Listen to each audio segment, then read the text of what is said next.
जनता party को पूरे तरीके से नेस्तनाबूद करना पड़ेगा और इंडिया गठबंधन को मजबूत करना पड़ेगा। और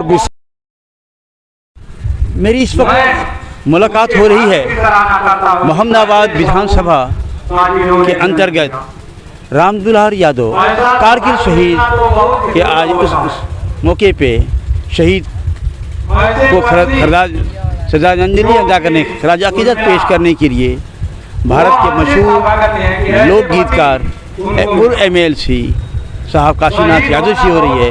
मैं आपसे जानना चाहता हूं कि आज क्या दोबारा देश को गुलाम बनाने की कोशिश की जा रही है?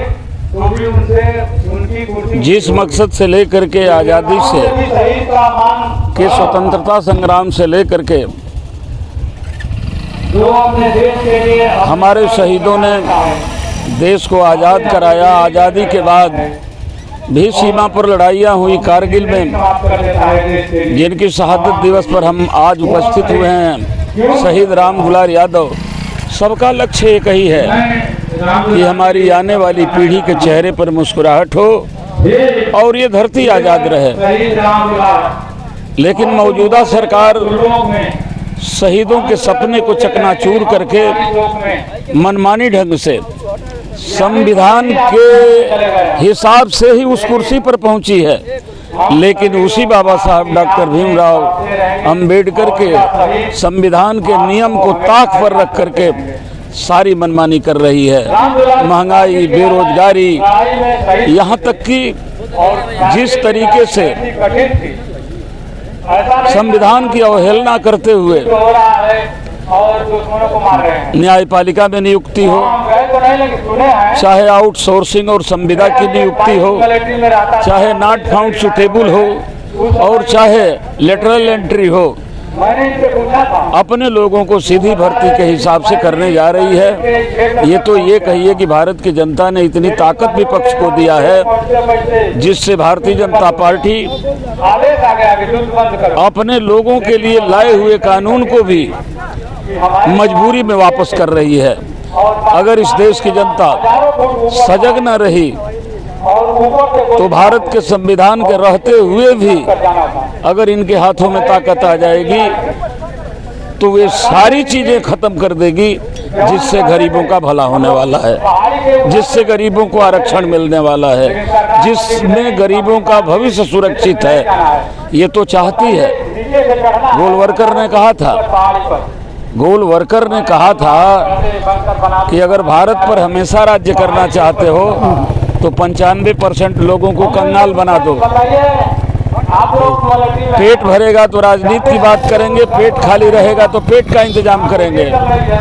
95% ब्राह्मण ठाकुर भूमिहार नहीं कहा, 95% भारत को कंगाल बना दो और 5% जो तुम्हारे दलाल किस्म के लोग हों उनको इतना मालोमाल कर दो कि वो 5% भारत पर राज करें, तुम उन 5% पर राज्य करो।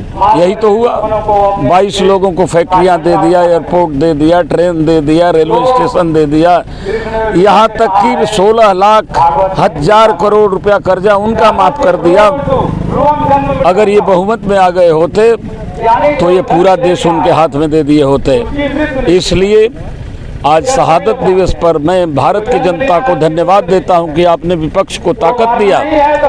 लेकिन आने वाले समय में अगर भारत के संविधान की रक्षा करना है तो भारतीय जनता पार्टी को पूरे तरीके से नेस्तनाबूद करना पड़ेगा और इंडिया गठबंधन को मजबूत करना पड़ेगा और विशेष तौर से समाजवादी पार्टी को मजबूत करना पड़ेगा।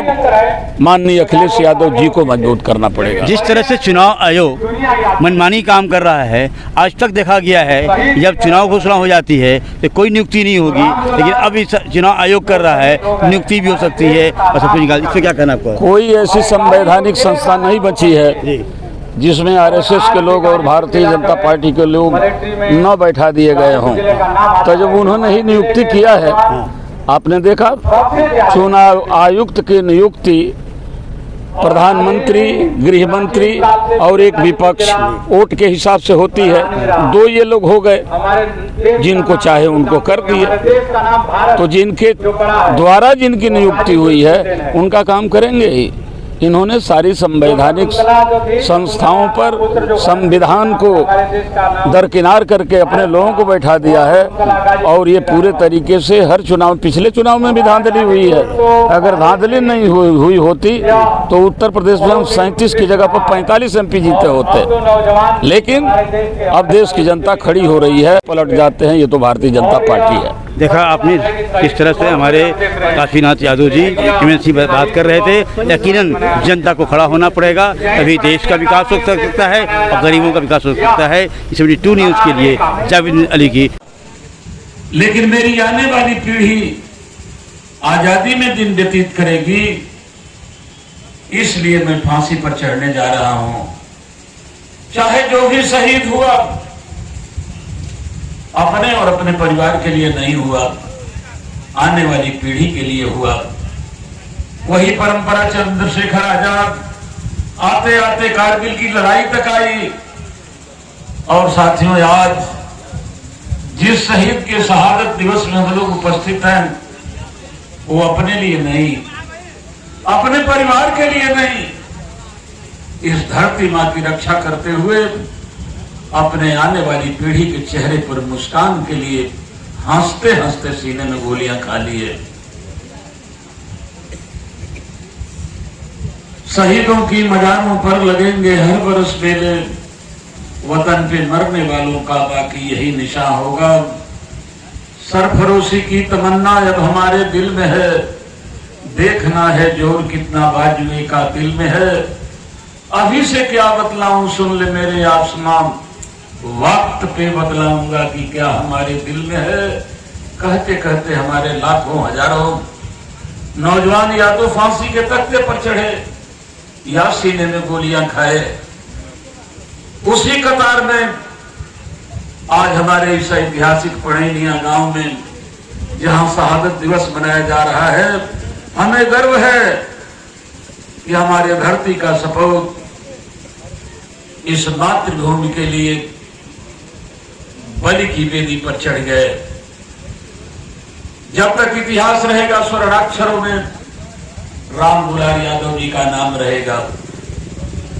लेकिन क्या जिन लोगों ने आने वाली पीढ़ी के चेहरे पर मुस्कुराहट लाने के लिए सीमा पर गोलियां खाई, शहीद हो गए, क्या उनके उद्देश्य की पूर्ति हो रही है? क्या जिस मकसद के लिए शहीदों ने और कारगिल के शहीदों ने अपनी कुर्बानियां दी, क्या ये सरकार चलाने वाले लोग उनके मकसद को पूरा कर रहे हैं? दोस्तों, आज भारत बंद है। सरकार के खिलाफ इस देश को बंद किया गया है, इसलिए कि सरकार अपनी मनमानी से उन सारे नियम को ताक पर रख करके जो भारत के संविधान में है,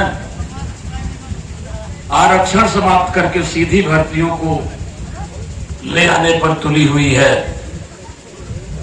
काश समाजवादी पार्टी के राष्ट्रीय अध्यक्ष अखिलेश यादव खड़े न हुए होते, राहुल न खड़े हुए होते, विपक्ष न खड़ा हुआ होता, इंडिया गठबंधन न खड़ा हुआ होता, तो शायद प्रधानमंत्री जी अभी बिल ले आकर के संसद में पास कर लेते। क्या होगा उन बच्चों का?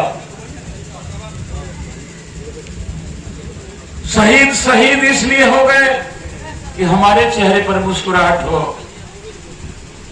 क्या हम अपनी पीढ़ी के लिए कुछ नहीं कर सकते? मैं तो भारत की जनता को धन्यवाद देना चाहता हूं कि भारत के संविधान से प्रधानमंत्री की कुर्सी पाने वाले भारत के ही संविधान को मिटाने पर तुले थे। ठीक है, सरकार बनी न बनी अलग की बात है, लेकिन भारत की जनता ने विपक्ष को इतना ताकत दे दिया जरूर कि अब भारत के संविधान के तरफ कोई टेढ़ी नजर उठा करके नहीं देख सकता। और आज उसी की देन है कि भारत बंद किया जा रहा है। जिस तरीके से 4 नियम ये सरकार ला रही है, कोलेजियम सिस्टम से जज की नियुक्ति करना, लिटरल एंट्री से सचिव, डायरेक्टर, रूप सचिव की नियुक्ति करना, संविधान आउटसोर्सिंग से आरक्षण को समाप्त कर देना, और नॉट फाउंड सुटेबल की वजह से जो लायक हैं उनको भी वंचित कर देना, क्या यही शहीदों का मकसद था? क्या यही हमारे शहीद राम दुलार यादव जी का लक्ष्य था? लक्ष्य तो ये था कि सब शिक्षित हों, सब संगठित हों, और इसका निष्कर्ष यही है कि जब शिक्षित होंगे, संगठित होंगे, तो जो लोग जुर्म करेंगे उनके खिलाफ आप संघर्ष करने के लिए तैयार हो जाएंगे। शिक्षा महंगी कर दिए, गरीब का लड़का पढ़ने न पाए।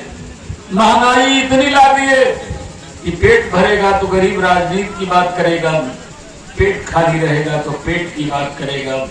इतनी महंगाई ला दो कि गरीब आदमी राजनीति की बात न करे, दिन भर अपने पेट के इंतजाम में लगा रहे। क्या यही हमारे इस धरती के सपूत राम दुलार यादव का लक्ष्य था? इनका लक्ष्य यही था, हम रहें न रहें, लेकिन हमारी आने वाली पीढ़ी खुशहाल रहे।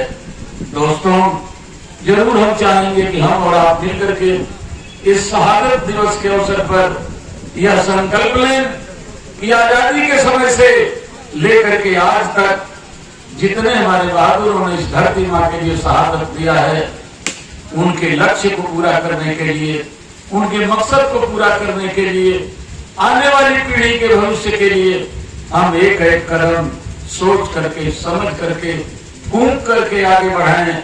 इसी में हमारी, आपकी और इस देश की भलाई होगी और शहीदों के लक्ष्य को भी हम पूरा कर पाएंगे जिसके लिए उन्होंने बलिदान दिया था। एक बार फिर शहीद राम दुलार यादव के चरणों में नमन करते हुए, प्रणाम करते हुए, दंडवत करते हुए, साष्टांग करते हुए अपनी बात समाप्त करता हूँ। जय हिंद, बहुत बहुत धन्यवाद।